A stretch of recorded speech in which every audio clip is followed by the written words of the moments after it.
24 expositores falaram hoje na primeira audiência pública do ano no Supremo. Músicos, parlamentares e representantes de entidades estatais e também da sociedade civil foram ouvidos sobre questões relacionadas à gestão dos direitos autorais.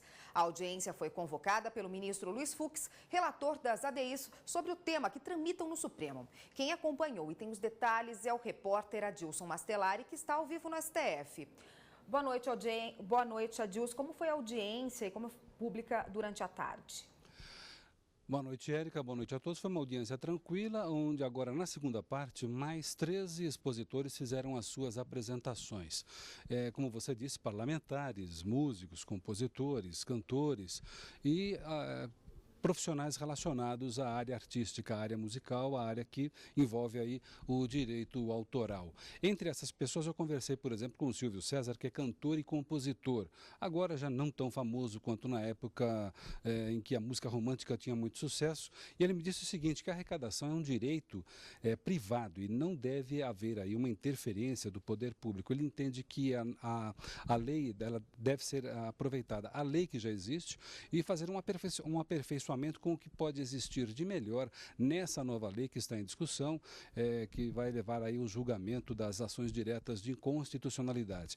Ouvi também o advogado Silvio Capanema de Souza, ele é ex-desembargador do TJ do Rio de Janeiro, ele se posiciona contrário à nova lei, dizendo que o Estado tem um modelo paquidérmico, né? É um elefante branco e é um modelo ultrapassado, que não deve ser seguido, ou seja, que a gestão ela deve pertencer aí às associações que atuam diretamente com o direito autoral.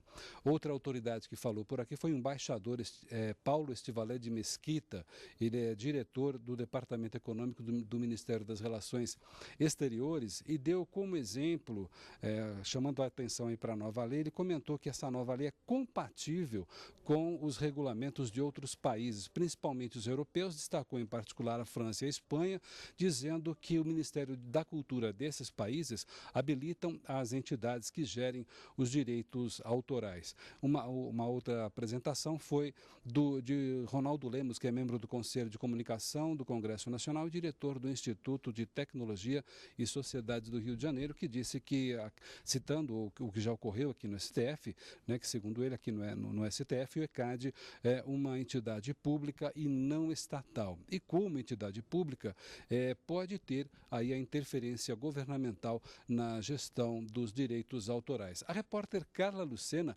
também acompanhou a audiência. Vamos ver a reportagem. A Lei 12.853, que trata da gestão dos direitos autorais, dividiu opiniões de artistas, compositores, intérpretes, parlamentares e representantes de associações durante a audiência pública.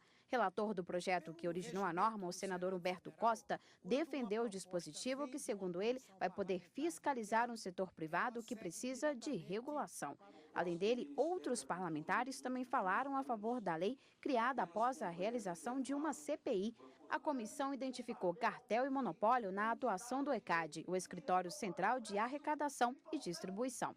São 573 mil titulares de direito autoral e apenas 122 mil foram pagos no ano de 2013. Isso significa que a grande maioria dos autores está excluído do sistema ECAD. O que a lei quer, respeitando a Constituição e os convênios internacionais, é que essa instituição seja fiscalizada. O cantor e compositor Frejá classificou a lei como uma conquista da classe musical. Segundo ele, o ECAD precisa de uma supervisão na sua estrutura diante do aparecimento de várias irregularidades. Não existe nenhum risco do Estado estar intervindo dentro do direito autoral, ele só está ali para vigiar, para que os excessos não sejam cometidos, excessos esses que vêm sendo cometidos desde que o ECAD ficou sem regulação. Contrariando as posições favoráveis, a representante do ECAD falou sobre a produção dos artistas e o papel das associações. Segundo ela, em 2013 foram arrecadados um pouco mais de 840 milhões de reais, repassados a cerca de 122 mil compositores, intérpretes e músicos.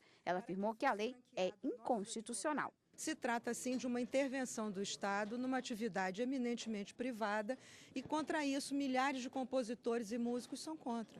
Na linha de intervenção estatal, o compositor, escritor, músico, cantor e produtor Lobão criticou a norma. O músico disse que a lei apresenta traços fortes de autoritarismo. Eu acho que nós temos, sim, obrigação de aperfeiçoar um órgão privado e não pegar o órgão público para fazer revanche do órgão privado. Isso é uma molecagem, isso é um raciocínio, inclusive, muito pouco inteligente. A audiência pública foi convocada pelo ministro Luiz Fux. Os argumentos dos expositores vão subsidiar o julgamento de 2 ações diretas de inconstitucionalidade de relatoria do ministro. A ASADIS questiona alterações trazidas pela norma, entre elas a participação dos titulares dos direitos em cada obra e as regras para a transparência e publicidade dos valores arrecadados. A Mercedes é uma classe muito criativa, ela está extremamente dividida. De um lado, aqueles que entendem que o direito autoral é uma propriedade privada que não deve merecer ingerência da tutela estatal. E, de outro lado, entendem que no Brasil de hoje, onde há marcos regulatórios para todas as atividades, nada impede que haja também uma regulação dessa gestão coletiva do direito autoral. Bem, ao encerrar a audiência, o ministro Luiz Fux agradeceu a participação de todos e disse que todas as informações transmitidas aqui vão contribuir e muito para o julgamento das 2 ações diretas de inconstitucionalidade sobre o tema. Disse que essas ações são classificadas como especiais. Ainda não existe a data do julgamento dessas ações, não está marcada. Vai ser marcada em breve. O que o ministro garantiu é que elas vão ser julgadas ainda este ano. Érica. Obrigada, Dilson.